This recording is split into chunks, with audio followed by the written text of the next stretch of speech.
요즘 우리가 기도해야 될 제목들이 참 많은 것 같아요. 그래서 몇 가지 기도 제목 가지고 좀 집중적으로 좀 기도하기를 원하는데, 하나님 주신 마음이 지난 주부터 계속해서 저에게는 하나님께서 소망과 위로의 화두를 주셨어요.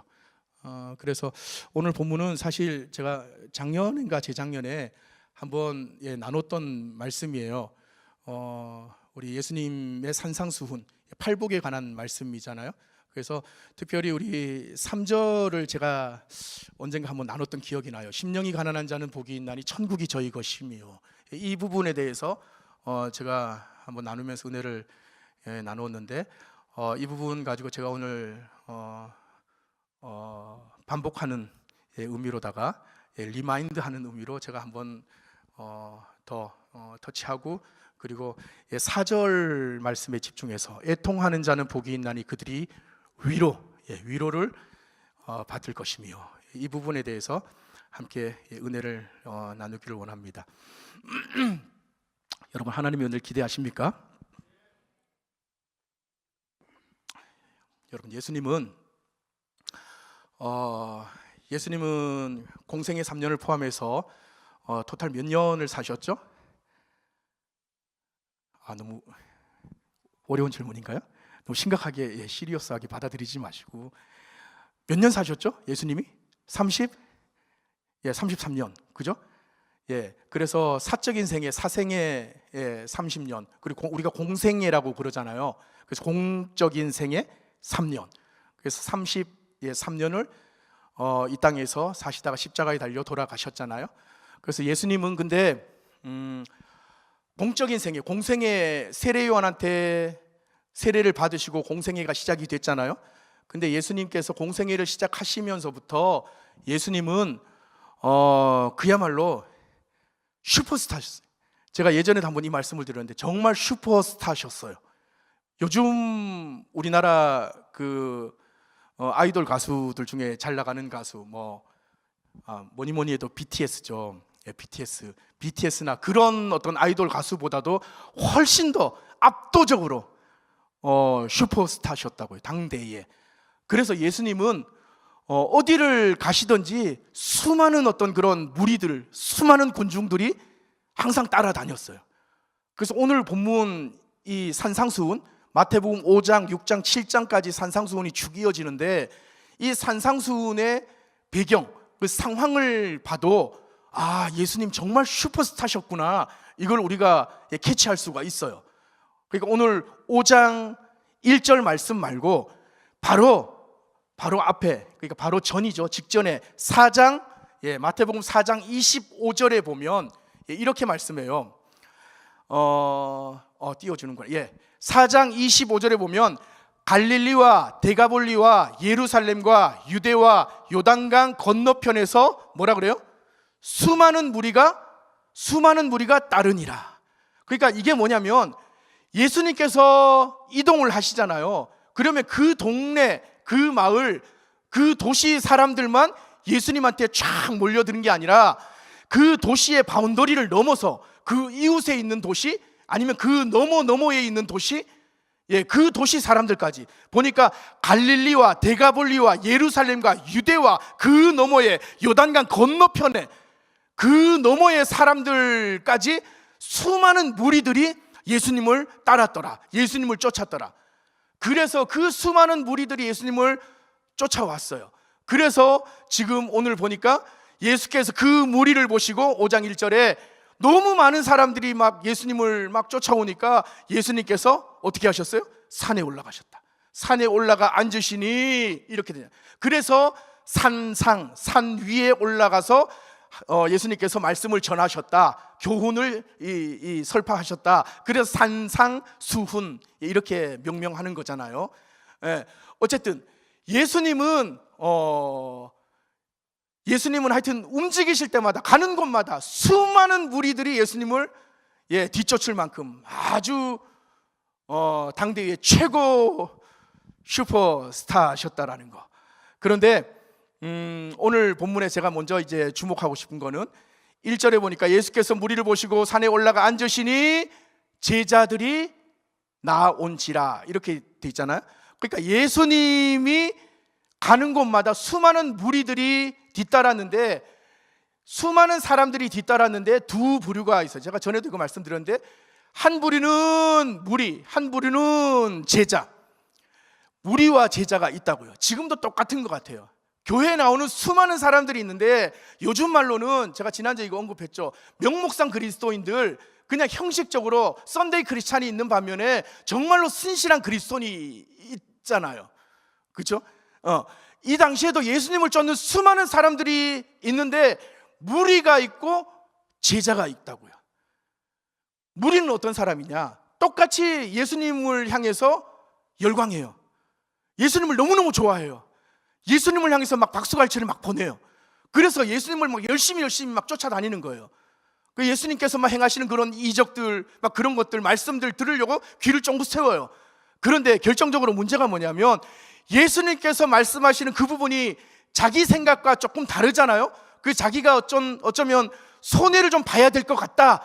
그러면 두 번, 세 번 생각지도 않고 그냥 예수님을 버리고 자기 길로 가버려요.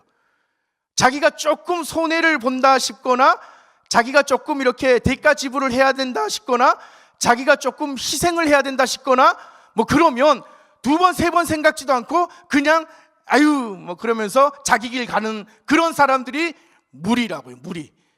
근데 제자는 어떤 사람인 줄 아세요? 설령 예수님께서 도전하고 예수님께서 말씀하시는 그 부분들이 자기 생각하고 설령 조금 다를지라도, 그래서 때로는 내가 좀 손해보고 내가 좀 대가 지불을 하고 내가 좀 피곤하고 고통스럽고 설령 그럴 것 같을지라도 해보는 거예요. 순종하는 거예요. 그래서 자기 삶 속에서 처절하게 몸부림치면서 때로는 예수님께서 말씀하시는 것을 이룰 때도 있지만 때로는 넘어질 때도 있겠죠. 하지만 삶 속에서 예수님께서 말씀하신 그대로 한번 살아보는 거예요. 그렇게 살아보려고 처절하게 몸부림치는 사람, 그 사람이 제자라고요. 무리가 있고 제자가 있어요. 오늘날도 저는 그렇게 생각하거든요. 교회 안에 뭐 100명, 1000명, 10,000명 모이는 그런 교회들, 메가처치, 수많은 사람들이 교회 예배당 안에 앉아있지만 저는 그 많은 사람들이 전부 다 예수님의 제자라고 생각하지는 않아요. 제가 판단할 문제는 아니지만 저는 판단 안 합니다. 하나님 보시기에 저는 그럴 거라고 그냥 짐작만 할 뿐 판단 안 합니다. 무리가 있을 거잖아요. 무리가 있고 제자가 있을 거잖아요. 제가 말씀에 빗대어서 보니까 그렇더라고요. 보세요.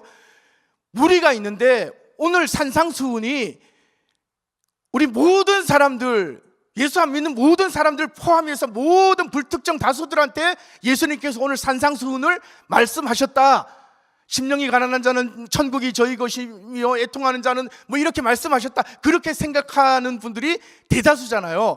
그런데 유심히 살펴보면 그게 아니더라고요. 자, 1절 보세요. 예수께서 자기를 따른 수많은 사람들, 무리가 있어요. 무리를 보시고 산에 올라가 앉았는데 어떻게 해요? 제자들이 나온지라. 그러니까 수많은 사람들이 막 자기를 쫓아오니까 예수님께서 그 무리들과 좀 거리를 두셨다고요. 산에 올라가 앉으셨어요. 근데 그 떨어진 거리가 모르겠어요. 성경에 구체적으로 나와 있지는 않지만 10m가 됐을 수도 있고 100m가 됐을 수도 있고 얼마가 됐을지는 모르겠어요. 그 거리를 두고 예수님이 산 위에 올라가 앉으셨어요. 올라가 앉으셨는데 무리들 중에 제자들이 예수님한테 나왔어요. 제자들이 예수님 가까이 나왔다고요. 그래서 그 제자들을 보시고 예수님께서 제자들에게 말씀하셨어요.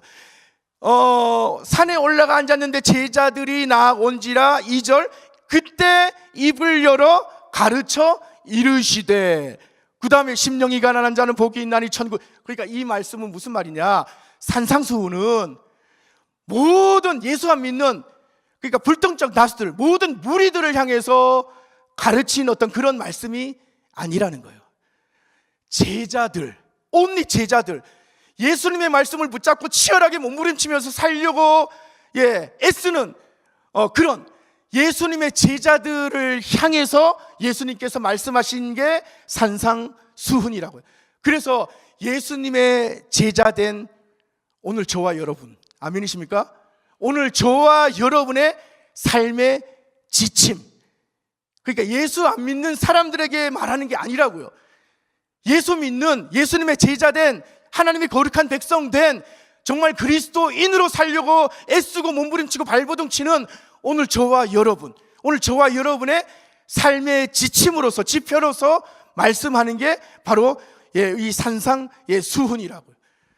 그래서 첫 번째 이야기하는 게 뭐냐, 지난번에 이야기했던 거 이거 제가 잘 터치하고, 그 다음에 이제 제가 두 번째 애통하는 자 넘어갈게요. 첫 번째, 심령이 가난한 자는 복이 있나니 천국이 저희 것이며. 기억 못 하시겠죠? 이거 제가 지난번에 어떻게 이야기했는지. 저도 언제 이거 나눴는지 제가 잘 모르겠는데 한 작년, 재작년인가 그때 나눴던 것 같아요. 자, 심령이 가난한 자는 복이 있다. 뭐 대략적으로 그 의미는 여러분들 이해를 하시겠지만, 심령이 가난하다, 가난하다라는 헬라어 단어가 뭐냐면 푸토코스라는 단어예요. 푸토코스. 이게 무슨 말이냐면 두 가지 의미가 있어요. 푸토코스.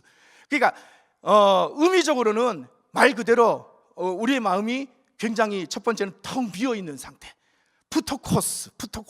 텅 비어 있다는 거예요. 진짜 말 그대로 가난하다라는 거예요. 텅 비어 있다, 아무것도 없다.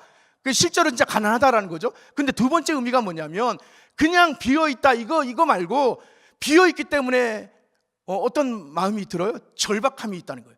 그래서 하나님께 굉장히 간절하게, 절박하게, 정말 애타게 그렇게 하나님께 나아간다, 이런 의미가 이 푸토코스라는 단어에 있는 거예요. 그러니까 이런 거죠. 심령이 가난한 자는 천국이 저희 것이다. 그러니까 정말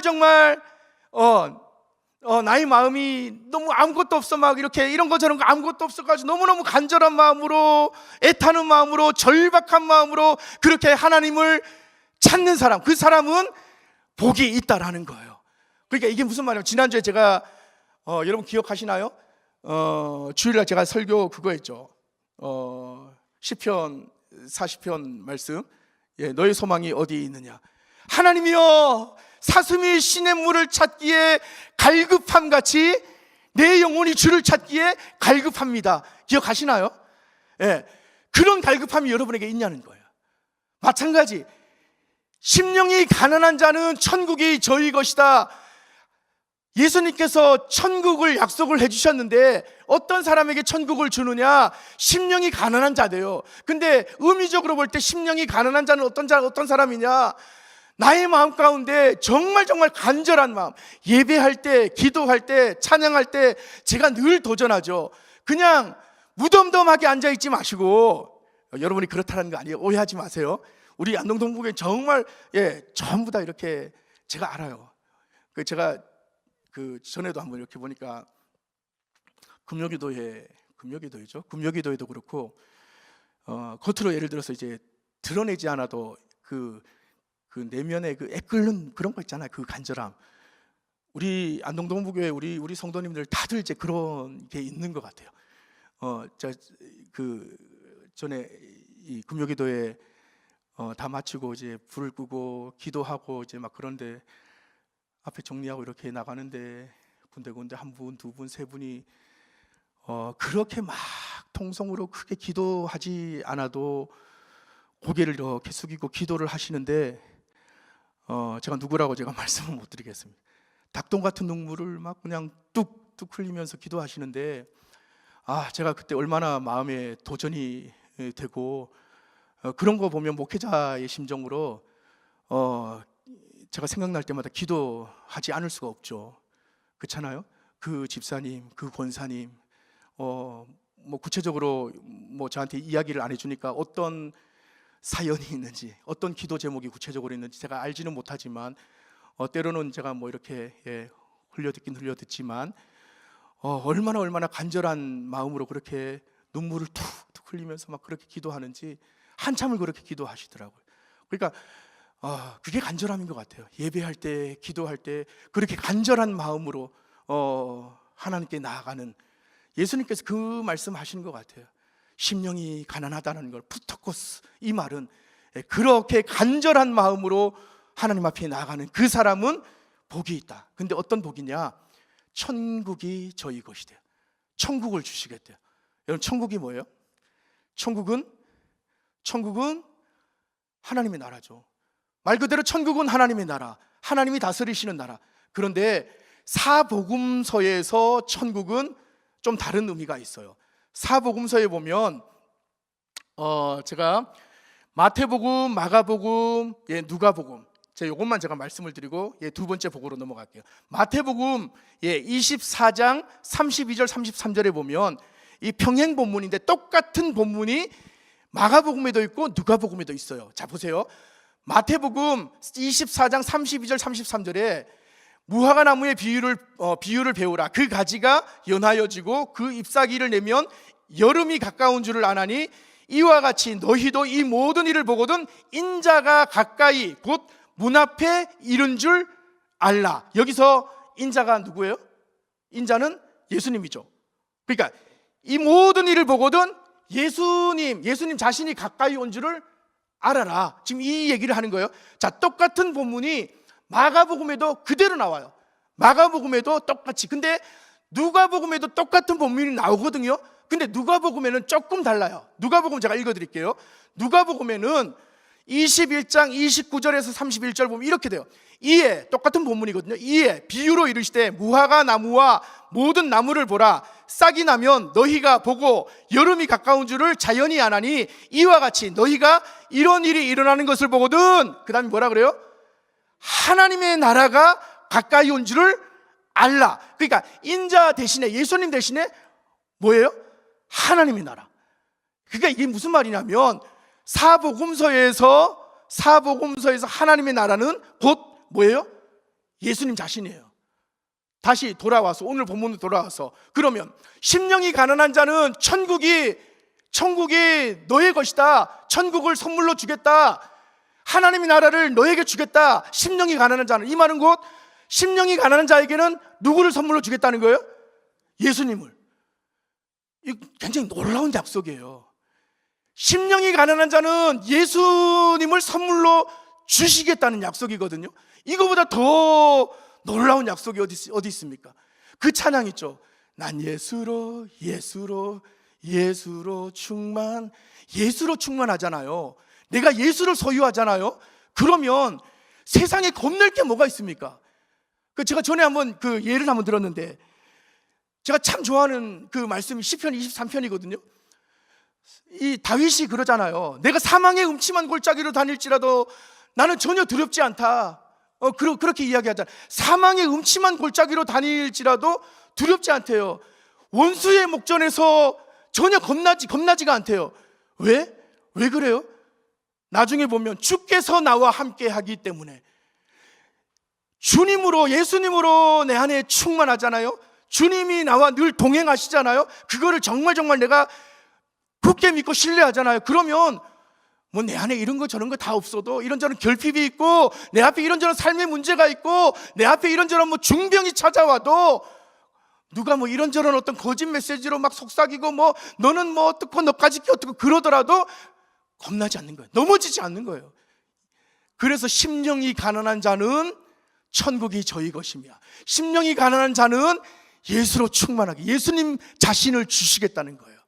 그 예수님께서 공생애를 시작하시면서 회개하라 천국이 가까이 왔느니라, 회개하라 하나님의 나라가 가까이 왔느니라. 이 말은 회개하라, 예수님 자신이 앞으로 나가면서 천국이 가까이 왔다, 자신이 가까이 왔다, 이렇게 말씀하시는 거예요, 사실.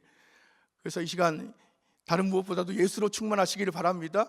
우리가 간절히 예배 가운데, 찬양 가운데, 기도 가운데 정말 하나님을 사모하는 마음으로, 심령이 가난한 자, 정말 내 안에 이런저런 결핍으로 인해서든 아니면 또 다른 어떤 그런 문제로 인해서든 정말 하나님께 간절한 마음으로, 절박한 마음으로, 심령이 가난하다, 푸토코스, 그 심령 가지고 하나님께 나아갈 때 하나님은 예수님 당신을 우리의 심령 가운데 채워주시는 거예요.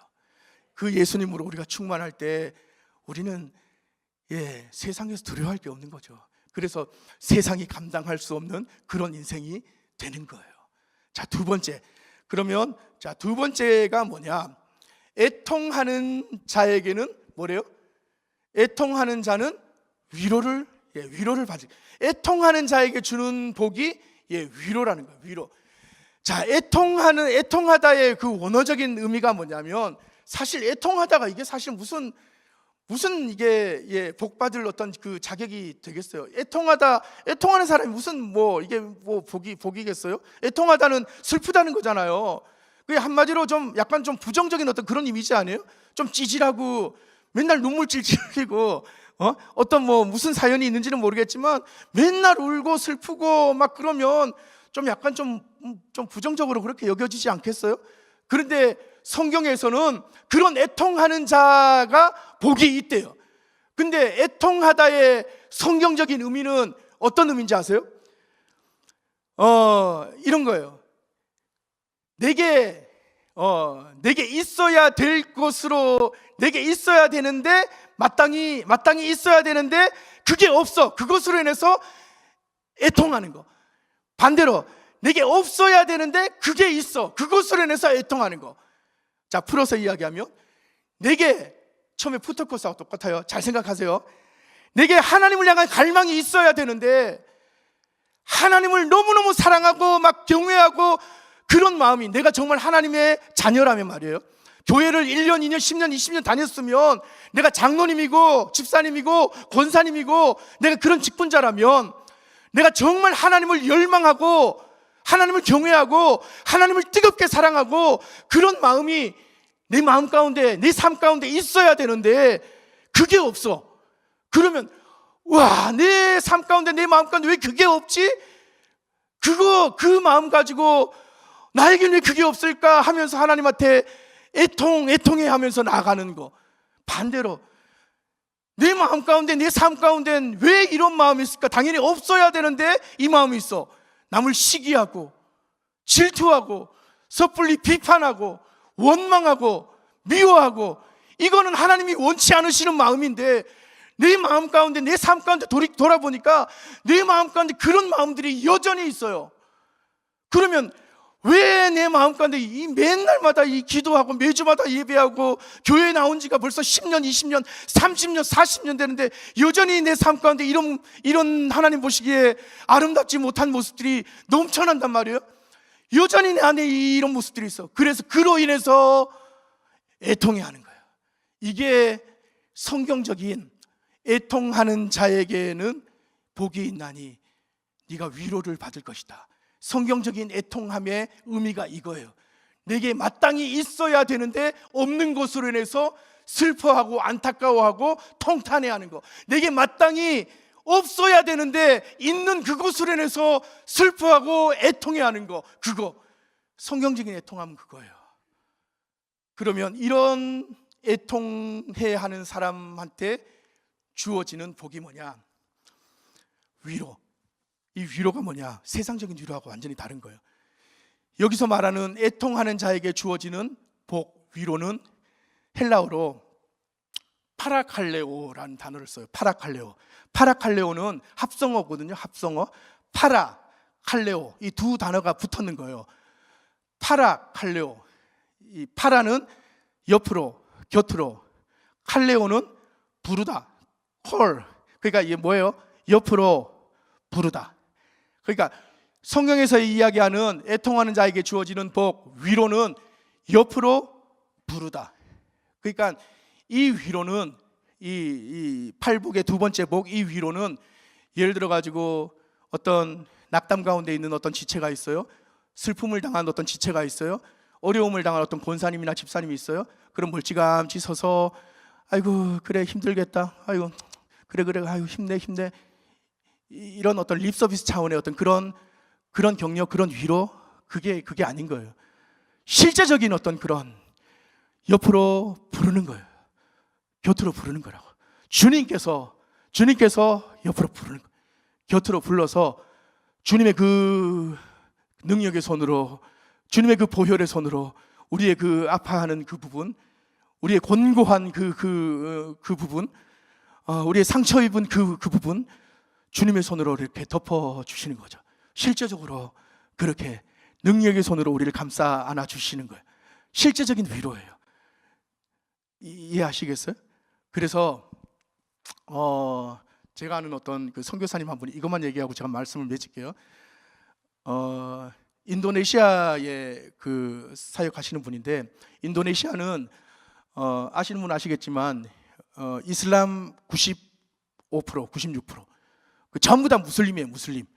근데 이분이 어떤 사역을 하냐면 인도네시아에 가셔서 그 인도네시아의 그 우리나라 소록도처럼 그 나병 환자들, 인도네시아 현지인들 나병 환자들 그 마을이 있어요. 거기에서 인도네시아 현지인 나병 환자들을 이렇게 돌보는 사역을 하셔요. 근데 나병 환자가 아니더라도 무슬림들은 개종을 안 해요. 특별히 우리 기독교로 개종한다는 건 정말 하늘의 별따기. 그렇게 개종하면 이 사람들은 공식적으로 그 나라 주변 사람들한테 아주 냉대를 받고 멸시를 받고 실제적인 어떤 불이익을 받고 그래요. 그렇기 때문에 개종하는 건 이 사람들 정말 그거는 정말 하늘의 별따기. 그 마음을 안 열어요. 안 여는데 이분이 한 1년, 2년, 한 3년 그 나병 환자 그 마을에서 그들과 같이 살았어요. 같이 살았는데 한 3년 조금 넘었나? 어느 시점이 되니까 한 사람, 두 사람, 세 사람 돌아오기 시작했대요. 근데 이분이 어떻게 사역을 하셨는지 제가 이제 얘기를 들어보니까 별다르게 특별하게 사역한 게 없대요. 그냥 나병 환자들 아시죠? 그냥 이제 막 팔다리 막 눈, 코, 입, 귀가 막 이렇게 막 문드러지고 막 그런 상황인데 그냥 그네들 손잡아주고 얼굴 만져주고 그냥 이렇게 안아주고 그네들 곁에서 그냥 지지해주고 그냥 같이 살았는 거예요. 같이 밥 먹고 손잡아주고 어깨동무하고 안아주고 그냥 그렇게 살았대요. 하루, 이틀, 한 달, 두 달, 1년, 2년 그냥 계속 그냥 그렇게 살았더니 이 사람들이 하나님께 돌아오더래요. 그 개종한 거죠. 여러분 이게 위로예요, 위로. 때때로 우리가 큰 어떤 일을 안 하더라도 큰 어떤 이렇게 말을 거창하게 안 하더라도 그냥 곁에서 이렇게 지지해 주는 거 그거 하나만으로도 굉장한 힘이 되고 격려가 되고 위로가 될 때가 있잖아요. 특히 우리 장례식이나 이런 데 가면 특별하게 거창한 말 안 해도 그냥 옆에서 그냥 지켜만 줘도 마음 가운데 큰 위로가 되는 때가 있잖아요. 여러분 주님의 위로는 그런 거예요. 우리가 때때로 힘들고 어려울 때 이 가운데도 여러 가지 어떤 삶의 문제로 힘드신 분들 있을 수 있잖아요. 그런데 하나님께서 우리를 부르시는 거예요. 하나님께서 우리 주님께서 애통하는 자에게는 위로를 주시겠다. 주님께서 그렇게 말씀을 하시는 거죠. 저는 첫 번째 팔복 중에 첫 번째, 두 번째가 이게 연결이 된다라고 생각해요. 심령이 가난한 자에게는 복이 있나니 천국이 저희 것이다. 애통하는 자에게는 복이 있나니 위로를 받을 것이다. 하나님 앞에 우리가, 주님 앞에 우리가 간절한 마음으로, 절박한 마음으로 그렇게 나아갈 때 하나님의 나라 예수님으로 충만케 해 주실 뿐더러 그 주님의 그 위로를 우리에게 부어 주실 것이에요. 그래서 그 주님으로 충만하고 주님의 위로를 우리가 힘입으면 우리의 모든 삶 가운데 그 어떤 문제가 있더라도 넉넉히 이기게 될 줄로 믿습니다. 이 저녁에 하나님께서 우리를 위로하시기를 원하십니다. 그 하나님의 음성 들으시기를 주님의 이름으로 축복합니다.